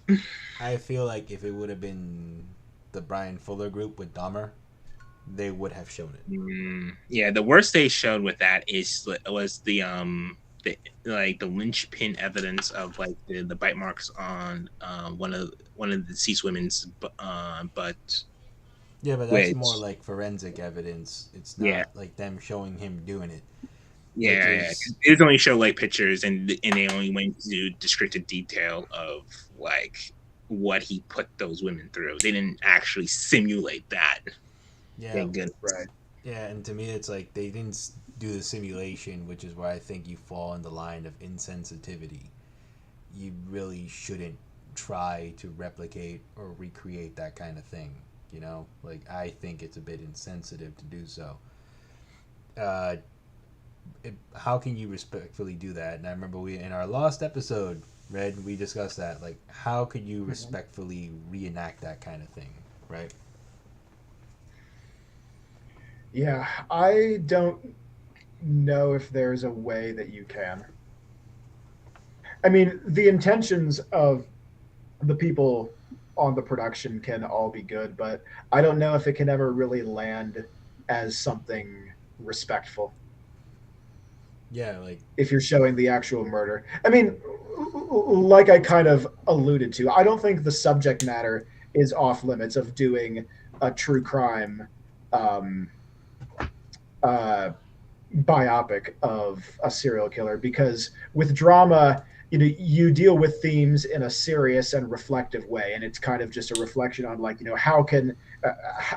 how could a person do this? That's a theme that's worth exploring.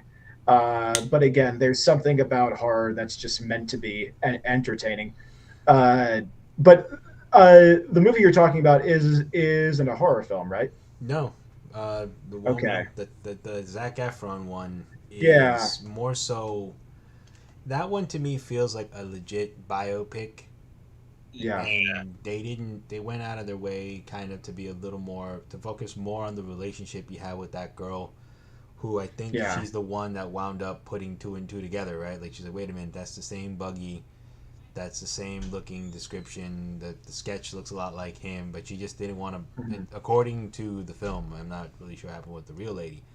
She just Yeah. didn't want to come to terms that she had allowed this guy near her kid. You know, like Yeah. that Yeah. really bothered her mentally. Oh, that's interesting. Yeah. Like this guy used to babysit her kid. He used to play with her daughter. Uh, Sometimes she would sleep in between the two of them, and part of it, I think, for her was she just really did not want to admit that to herself. You know, like Jesus, like Mhm. this guy was a Yeah. monster, and he was in bed with me. He was in my home, and he was around my kid. And what if something would have happened to my kid? Those are the types of things where it's like a drama touches on that. There's Yeah. no. This is like real scary. It's not, Freddy Krueger popping up in your dreams and shouting bitch at you a whole bunch of times. Yeah. It's scary. Exactly. Yeah. Yeah. I think even with the drama treatment, uh, actually trying to show the murders would not, no matter how carefully you did it, I don't know if it would ever come across as respectful. So, have either of you ever seen the documentary Grizzly Man? I have heard of it. It's All been on right. Yeah. my to watch list, but I always feel really bad when I like I come across it, and then as soon as I'm about to click on it, I feel bad because I know what happened to that guy. Yes. Yeah. So it's one of my favorite movies. Definitely my favorite documentary.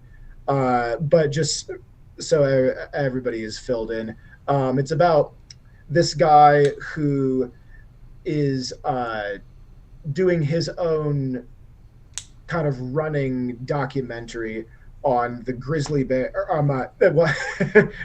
Uh, to they're not technically grizzly bears, but I will avoid the biology anyway. But he flies to this remote island in Alaska, and Mistake he's number one. filming himself. Right, yeah, he's filming himself kind of hanging out with grizzly bears. Like he's standing maybe 100 feet away from this huge grizzly bear in the background, and he's talking about like the connection that he's forming with the grizzly bears. It's sort of sometimes sounds kind of hippie-ish, but anyway, eventually what happens is he gets eaten by he and his girlfriend get eaten by a grizzly bear. So, but and because he always had a camera on him, it so happened that he was filming while this happened. So there's audio of him and his girlfriend being killed and eaten by a bear. He just has the And cap on, right? Like, so they couldn't see anything; they could just hear it, if I'm not mistaken, right? yeah, I don't think there was footage, but there was definitely audio. And the director is who is Werner Herzog, by the way. So he's sitting with someone that was very good friends with the guy whose name was Timothy. So he's sitting with Timothy's friend, and Herzog has the audio, and the camera is filming Herzog from behind, listening to the audio while Timothy's friend watches. And it's but we can't hear it. It's just silence. He has the headphones on and he's listening, and that silence is so powerful because something is left up to your imagination. It gives you time to reflect on how, wow, this actually happened and we have evidence of it. It's just kind of unsettling. Yeah. And Herzog takes off the headphones and he says, I don't think you should listen to this. And it was the right choice to not play the audio in the documentary because one, I think it would have been unethical. It just would have felt exploitative, like peering into that, uh, like just being witness to that horrible event and using that in your film. I don't think that would have sat well with people. But also, the silence that we're left with was much more powerful and respectful than what we would have had if we heard the real audio. And Yeah. I think it's something similar with uh, doing uh, with making a drama about an actual horrible about a serial killer. It would have it has I think you can achieve a similar effect where it says more about the severity of what happened if you don't show it than if you try than in the documentary if you actually show it, or if in the film you try to reenact it. Yeah.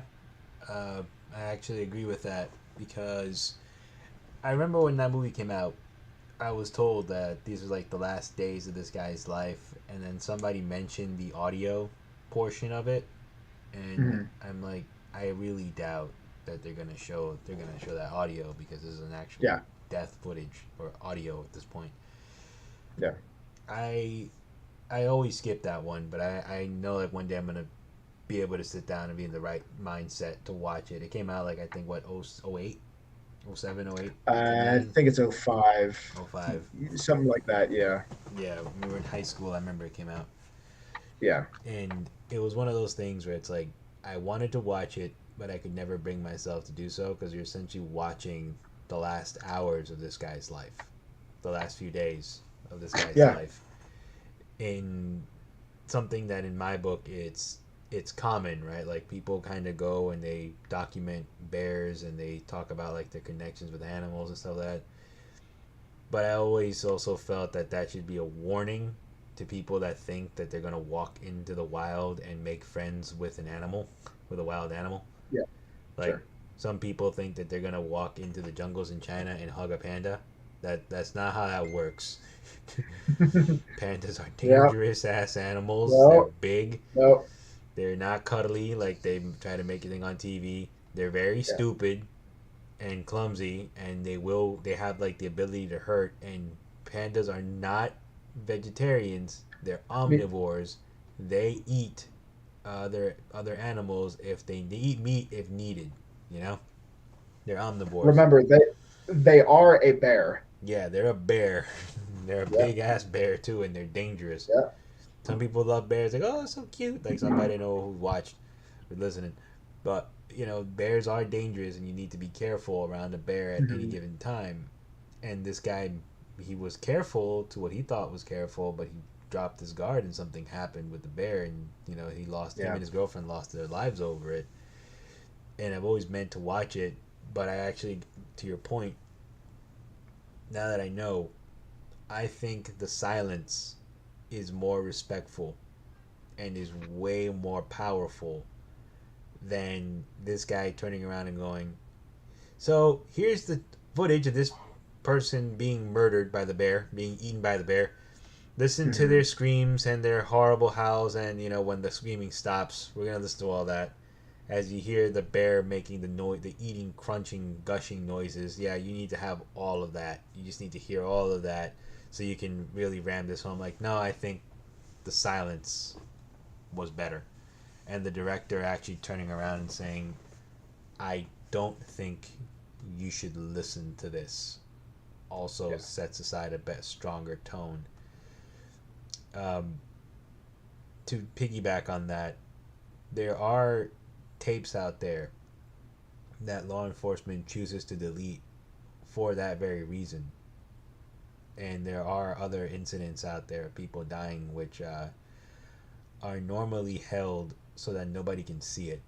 And over the years, I've come to understand why that is. And I also think that is a discussion for a different. Well, ladies and gentlemen, next podcast, horror Yeah. versus horrifying, and it's like, Yeah. you know, one very famous piece of footage that has been preserved, but you'll never see it. If you're a wrestling fan, the death of Owen Hart. Oh, okay. Yeah, that happened on a live show on a pay per view. He fell Mhm. from the rafters, and Vince McMahon has the footage somewhere in their vault, but that footage is to not be played. You will never see the footage ever of when that Yeah. happened, but the footage is out there. There are photos from the night of the event and all that, but you'll never actually see the live footage of when he fell to the ring and eventually met his end. That part you won't Mhm. see. But over the years, there's been people saying, "Well, you should release it." Why? You know, but we can go into that at a different time. Sure. Yeah. Yeah. Yeah. I think another part of it might be I don't know if there is an ethical reason to want to watch it. Like, No. why would you want to see that? Yeah. There's no reason to see Yeah, that. Like, can't. there's Yeah. like everything in my book. You need to have an academic reason for seeing it. Uh, Another Sure. one. Sure. Sure. Yeah. Yeah. Yeah.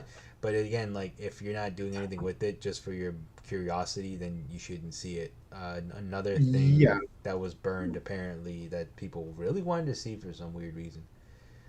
Kurt Cobain, the crime footage, the crime scene photos. Kurt Cobain from the singer of Nirvana. Hmm. Okay. There Yep. were people that really wanted to see that footage, the photos taken and the Seattle PD that found him deleted the footage. They're like, "Yep, we know what happened here. We already closed this case."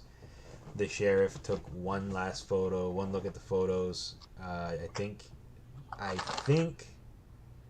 he was going to preserve the photos for a what do you call it, in a crime archive, and he opted not to. He just deleted the photos. He's like, this is gonna get in the wrong hands, and it's not right for people to see this. And to my understanding, the photos were destroyed. He destroyed the photos outright. But that's yeah, like the police don't even still have them. yeah, like the police, the chief, the sheriff or the chief said, you know what, like, what do you really need those for? Right? Like what can be gained from looking at that at this point? Yeah. I feel like now that enough cases have been reopened with new evidence that maybe that wouldn't happen today, but I think I understand his reasoning. Yeah, like yeah. Nowadays, things if it's captured digitally, it is next to impossible to get rid of it. It's because as soon as it's like any form of electronic airwaves, it ain't coming down until like the wrath of God will kind of make it pour out from whichever work it's contained in. But yeah, it's people. I think we come to a collective habit as a society to like not let things go, and it has its merits. It has its pitfalls or sinkholes, like large sinkholes the size of the freaking Grand Canyon at certain points. All is to say that because as a result of that, we kind of need to kind of do a bit of maintenance to kind of fix that, because there is certain things that we don't need to put out. Certain things that just don't need to be made or relived. But so we're getting close to the mark here, so I'm just gonna start going to this point. Do you think in general they should ever make another? Do you think those people should ever follow through with a sequel? Because I remember they wanted to make another film, another docuseries, another drama series for Dahmer because it was such a success. Do you think they should ever do that, or do you think that, you know, one series on one guy was enough, and from now on, you know, maybe we should focus on documentaries or something like that instead? I think they lost the right to continue anything with Dahmer after the last two things they put out last year. With Dahmer specifically, or with a different in general killer? They wanted to do a shared universe. Netflix had planned a shared universe. Yeah, that's pretty much the serial killer cinematic universe. Yeah. I think you just killed me. Yeah, that's what they wanted. A cinematic serial killer universe they were thinking of doing. And, the SKCU. Yep. Oh God. All right, I'm gonna pretend you never put those initials together. I'm not. SKCU sounds like a bad band. Let's do this. Sounds like a crazy punk rock band where the guy's gonna, like, you know, go missing after a couple of months somewhere in Seattle. Do grunge, but like, why Seattle? We're SKCU. Yeah. Shit. Well, that's where all those punk rock towns come from. That's like the biggest grungy town in all of the U.S., isn't it? Seattle. Definitely grunge. Well, let's hold on. Oh, yeah, that's right. I went to the museum like last year. Oh, wait, what's it last year? Oh, really? Yeah, last year. Yeah, they have a lot. They have an interesting history with music. The Museum of Grunge. Well, not really grunge. It's just like that. Okay. I mean, yes, they have well-known artists from there in relation to grunge. It's not like specifically grunge, but yeah, that's a predominant genre that was heavily featured in a lovely pop culture museum. I highly recommend if anyone listening. Where is this again? In Washington, in Seattle. Nice. That is on my places I want to visit here in the States. Seattle. Yeah, highly recommend it. I am a big, I am big on the grunge scene and stuff like that. I love it. Love like punk rock music. I've been in mosh pits a few times. Uh, I used to go to the concerts that this local band here used to do, Leftover Crack, back in the early 2000s. I used to go with my friend when I was in high school. We used to do the Village Park. We used to do a festival in the park, screaming "fuck the pigs" and everybody would mosh. That was a lot of fun when I was a kid. But and once in a while, if I get a chance to listen to that kind of music, it actually helps me while I'm editing some of our clips that I upload to TikTok and Instagram when I get a chance. Nice. Listening to some of that stuff. But, not to be insensitive now that I noticed. I am making a joke, but I just realized that what I said is very similar to what happened to Kurt Cobain. And it's probably because I was just thinking about it. But yeah, no, sorry if that comes off as insensitive. I didn't mean to make fun of that guy. That dude had problems. But, yeah. Yeah, Yeah, that's what I was saying. Well, that sounds like a punk rock band. He goes, like, shit, I just realized, after I said it, like, nah, it's not cool. But, no, Morally Gray actually said it again. When it comes to a bio series, maybe we should cut that out and focus more on maybe a documentary. Because, like, I will say this about documentaries, what's better, why it's a better choice in my book, they get updated. When new things come out, it is very interesting to see right. when the new evidence comes out, or more things are being uncovered, and it's good to see like an update so that one day eventually we'll get all of the information in one spot, and it can either be studied for people that are doing learning about serial killers and training to go after them, or people that have to like write psychological papers or anthropological papers or sociology. It's good to like eventually one day have everything that you can collected, and eventually it'll be, you can use it for good someday. The dramas, what I don't get is why we need to go ahead and cast a very good looking dude to play a character and kind of sensationalize it, and I think that's where it meets its end. And you can't update those. Like, those are pretty much timeless. Whereas a documentary, you can come back and be like, hey, like Tiger King. After the first season, right, so many more things came out that it warranted a second season following up everything that happened after the first one, right? Like, a lot of things happened. And then that's where it's worth it. With a movie like this, what are you going to do? Make a second, recut the film and insert some scenes here and be like, the Apocalypse Now 2.0 redo? I mean, if we get lazy as a industry, that may not happen. Yeah, in documentaries, nothing is canon. Yeah.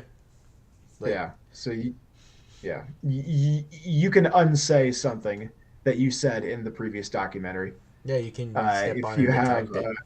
correction. Yeah, but no, in a series, you can't really do that. No. Yeah, because you get open to slander lawsuits. Right. Yeah. Or in a drama series, I mean. Yeah, in a drama series, like, that's where it turns into. Whereas the other one, like, that's why I find documentaries to be very fascinating, because they're more so like academic. My favorite documentary of all time is actually a Christmas documentary called "I Am Santa Claus." Oh. Yeah, it's about a wrestler who is a big Santa guy, and I actually met him when he was promoting the documentary, Mick Foley, and he basically is such a big Santa person that he decides to interview various small Santas around the country and pretty much like get a peek into the life of the people that go on and play Santa for everybody, and like how there's even a federation of Santas. There is like a union of Santas out there apparently. That The Santa Union? There is, yeah. Like there's a group of they have conventions. They meet up yearly. They're very like much into Christmas, a lot of them, and like you get to see a little bit about their lives, like what they go through when they're Santa. And it was very fascinating. Like, there's some of them, right? Like, people think, like, oh, yeah, Santa's going to have the best Christmas, right? Because he's Santa, he must, like, go all out. And in reality, like, they're working a lot of the time for Christmas, you know? Mm-hmm. They're away from their families because they work up until sometimes Christmas Eve to do the mall Santa stuff. And a lot of them are kind of like they're actors, right? So they have to go through like booking and agencies and stuff to get gigs at malls so that they can get those paychecks for the year. Some of them like live very frugally throughout the year doing Santa. And you can tell the differences in what some get versus what others get. Like there's one dude who's living in a, oh my god, I went into Christmas early. There's a dude who's living in a legit luxury condo that they rent to him for the season overlooking a farmer's market, and his family gets to come with, and he actually gets to come back during Easter season to kind of like hang out in Santa's workshop while the Easter bunny is going on. And it's very fascinating that they all get together, they all work and network with one another, and they have like a very strong belief about that things that Santa does and Santa doesn't do. And apparently, I think it's not far from Colorado. There, Wisconsin. There's a Christmas theme park. Okay. Apparently, there's like a few of them have been tried to make in the Midwest, but there's like one more left in the somewhere in like. So some Santas have work year round. Yeah, they work year round, and it's very fascinating. Like, there's even like a town in Alaska too, which is like devoted to Christmas. It's close to like it's a very northern part of the country, and they learned a lot of stuff from that one. And it goes back to it. It's an academic story. Like there's a lot of stuff you get to see the different lives because there's even one Santa who's gay, who passed away a couple years ago. Rest in peace, Jim Stevenson. Was there an anthropologist that wrote a memoir called "My Life Among the Santas"? No, it's just this dude's documentary on it because he becomes a Santa Claus at the end. Like he goes through the change on his own to be Santa. And my friend took a picture of me with him. I had it on Facebook for a long time of when I met him. Well, he was kind of doing his thing for the documentary, but he didn't charge anybody when he was doing Santa meetups. He was just happy to be there as Santa. Because by the end of it, he's like, "Well, I'm charged. I have the long hair and the beard. You know what? Fuck it, I'll be Santa." And he makes his outfit and everything, and it's like to kind of show like how some people this is like a really, really, really big deal to have Santa visit the kids and all that stuff. And it was very fascinating. Like I give everybody like a recommendation for that one. It's called I Am Santa Claus. It's out there. I think it was on Tubi last year. It might be on Freevee this year, but it is out there. If anybody wants to check that one out. So, documentaries greater than dramas. Dramas are no good. They're insensitive towards the victims and sensitive towards everybody else. The only dramas you can get away with are for serial killers from like 100 years ago, like Jack the Ripper, where you know how there was no footage back in the day, right? Sure. Yeah. But yeah. So, closing thoughts on the whole subject, yeah? Bolt, you first. I believe we need to abolish law schools, or at least have them rework because I'm pretty sure that's what caused him to be okay. On a serious note,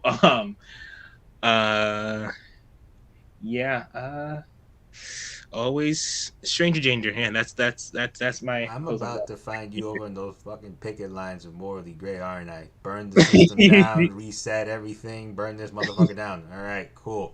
Okay, look, maybe, and that's all I will say. The kufi goes on and the protests rise. All right. No, I'll just get the protest and just get right to the dismantling part because that's the only thing that really gets results. All right, rioting. Gotcha. All right. Rioting and hurling the bricks. Okay. I need the burn cardio, okay? I need the cardio. Need to burn something, all right. All right. Well, on that side from anarchy, What about you, Red? Closing thoughts on this one. As means of compensation, I would like to extend an open invitation to Jamie Lee Curtis and Jennifer Aniston to join me at my home for tea and pie. Yo, that sounds I'll like make you an apple pie. I'll make tea. that We'll have a sounds like nice little chat. Healing will occur. all of this sounds like they have alternative motives, man.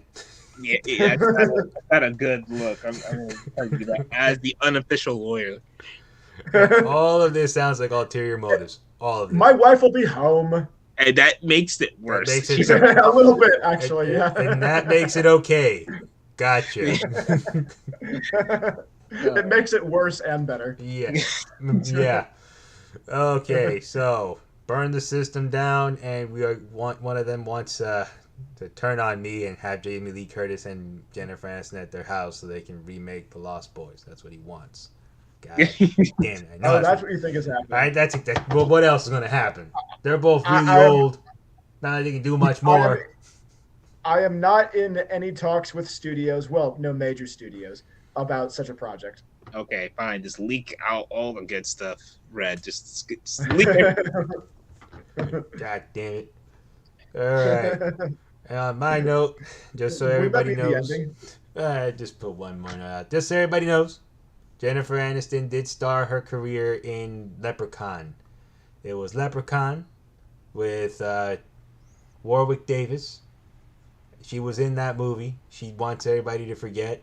I'm glad that the studio pisses her off as much as they can, and they put her face on the cover of that movie because fuck Jennifer Aniston. And with all that, gentlemen, I believe we'll start